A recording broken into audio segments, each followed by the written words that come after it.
WhiskyJason here, whiskey from the viewpoint of an American in Germany tasting rare and exotic whiskeys. Today I have the Glenlivet Caribbean Reserve Single Malt Scotch Whisky Rum Barrel Selection. Selectively finished in barrels that held Caribbean rum. Interesting way to say a portion, but not all. This is their sweet and tropical product. Very, very good. So, 40%, which means, of course, that's the legal minimum for whiskey. No age statement, which means it must be at least 3 years old. It's in Europe. And it is no mention whatsoever of natural color or non-chilled filtering. Let's assume it's not. By the way, the cork really doesn't pop. A little bit, but it's very, very loose, to be honest. For those of us who know Whiskybase, Whiskybase is a database of all the whiskeys in the world that have been entered into it, at least here in Europe. That is number 177869, and I paid €39.90 for this, which I think is a very, very high price for the product that's offered. Yes. All right, so what am I going to compare it to? If you know my channel, I always compare things. I have the Glenlivet, and I have the Distillers Reserve. This is balanced and fruity. This is one of the travel retail bottles. This is a 1 liter bottle. This is basically the normal 0.7 liter. And this was, as I said, $39.90. This is $47.90. So break it down to 0.7. They're almost the same price. All right, so what do we have here? We have ex-sherry casks in here. We have it says here American white oak casks, and it says here traditional casks. Traditional casks used to be called distillery wood. That means reused casks. And American white oak casks just means ex-bourbon casks. So we have ex-bourbon casks, we have reused ex-bourbon casks, and we also have ex-sherry casks here. Here we actually do not know if it had any type of sherry or it's only oak, which would be ex-bourbon, but we do know that a portion of this whiskey spent a certain amount of time, 1 day, 1 month, 1 year, we don't know, in ex-rum barrels. What is a rum barrel? A barrel is usually an ex-bourbon barrel. Why? Because bourbon barrels are only used once. And then they're sent out in the world to do something else. Make Irish whiskey, make Scotch single malt whiskey, make blended whiskey, make rum. So that's very, very interesting. Now, Glenlivet is owned by Pernod Ricard. And Pernod Ricard owns the Malibu liquor, which is based on rum, as well as Havana Club, which is rum. So they have a good source of barrels. Why didn't they do it earlier? I don't know. It was allowed, according to the SWA, the Scotch Whisky Association. Rum barrels were a legitimate way to finish whiskey. Balvenie 14 has been on the market now for 5, maybe even 8 years. And they use rum casks to finish that for many, many years now. All right, if we look at the color, which is very, very superficial, it's colored. There is natural wood coloring in here, which means from the cask, but there's also some artificial coloring, E150A, that is actually added here to make sure that between the batches they have the same color. All right, so that's it. So it's €39, 47 for the 1 liter. This is our sweet and tropical. This is our balanced and fruity. So both 40%, both no age statements. Now on the nose, I must admit that the Caribbean Reserve is nice. I like that. There's a nice little rum moment here.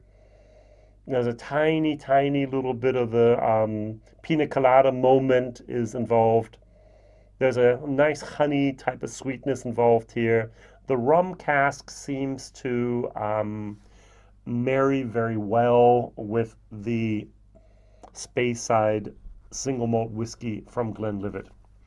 March 2019, I was at the distillery, visited that in a trip up to the Speyside. Beautiful, beautiful distillery, well done, great tour. There's a nice little cafe in there. There's a good little shop down below. There's wonderful little art exhibitions, and the tour guide explains to you a little bit of the history of the distillery because they're very proud of one number, that is 1824. So every single bottle has 1824 on it. Because that is the year George Smith actually received the license to distill whiskey. Everyone else was doing it a little bit on the side illegally, and he actually received a license, paid money for it, and was able to legally sell it without having to smuggle it or do it at night or things like that. So he always carried a sidearm with him just in case someone didn't like his idea of being a law-abiding citizen. All right, so what I really like about the packaging, I must admit, well done, Glenlivet, is this little tasting wheel. So we actually have here the amount that they say you should have of fruity, of floral, of vanilla, of toffee, of spice, and of raisins. So no raisins, no spice, a lot of toffee, a fair amount of vanilla, a fair amount of fruity, and just a tiny little bit here of that floral moment. All right. Very, very good. So it helps a lot for the people who have no idea what they're buying. So that's missing totally on this package. You have a totally different explanation and so on, but you do have tasting notes, and I do like that. So thank you very much for that. All right, let's try these. The nose. I like the nose here a tiny little bit better. It's got more of a fruitiness, more of a caramel moment, more of a vanilla moment than we have here. Vanilla was 2 of 5, but still, that's more vanilla. All right, cheers.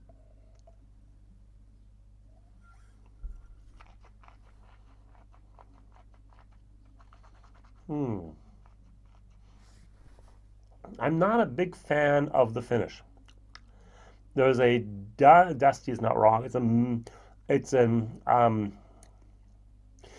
a woody, astringent type of mineral moment towards the end.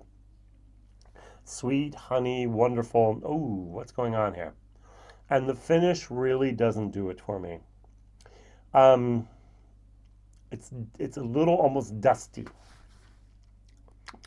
What I didn't do so far, or haven't done so far, is to add a drop or two of water. Sometimes a whiskey just opens up and becomes more complex, or just a little bit watered down, who knows. 40% is the legal minimum for a single malt scotch, or whiskey in general around the world, at least in Europe. And so this is 40%. I had a little bit of water. It might be below 40%, but it's still in my glass whiskey.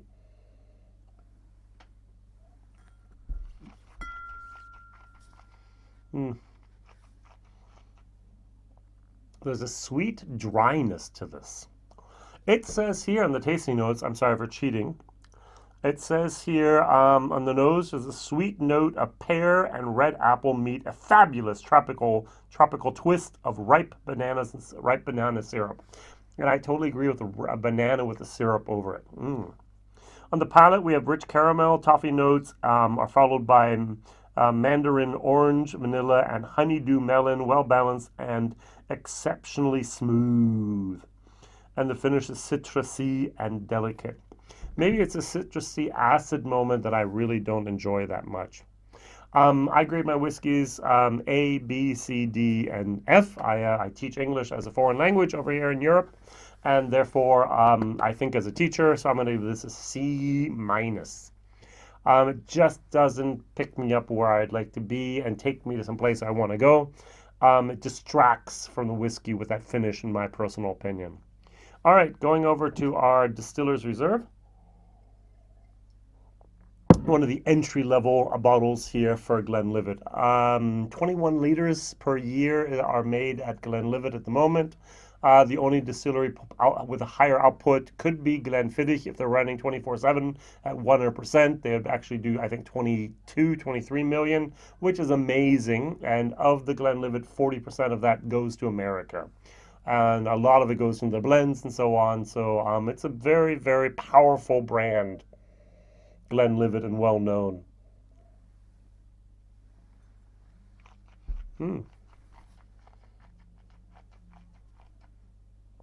I personally like the Glenlivet Distillers Reserve much better. There's a fruitiness, there's a vanilla moment, there's more honey. It's actually well balanced for me. They called it balanced and fruity. I must admit, they got their 9 names right here. And this is our sweet and tropical, yep, except for towards the end. If I were to buy one of these, I would buy this one. All right? My personal opinion, this would be more of a C+. This is more of a C-. all value for money, about the same price, but still laying down 40 euros on the table for something like this is a little bit too much. My next video is going to be about this. I don't know if it's good or not. It's still closed. It's a Dewar's. It is actually, as an age statement, it's 8 years old. It's a blended Scotch whiskey, and it's also rum cask finish, and it's 10 euros less. Another alternative would be, as I mentioned already, Balvenie Caribbean cask, 14-year-old. That is also has a finish in it. Well done. Now, the question of the day is, what other whiskeys do you know with a rum finish that you can recommend? And what other products from Glenlivet can you recommend? The Nadura series, that was natural in Spanish, it was a cask strength series that were fantastic. Many of them, not all of them, but many of them were really, really good. I really miss them. All right, so write down what you can recommend from Glenlivet, and write down, please, what you can recommend as a rum finished or a rum matured whiskey. Whiskey Jason here, whiskey from the viewpoint of an American in Germany tasting rare and exotic whiskeys. Like, subscribe, tell others, maybe, and share this video and help other people find this guy tasting whiskeys you often can't find normally. Exception today. All the best. See you soon. Bye-bye.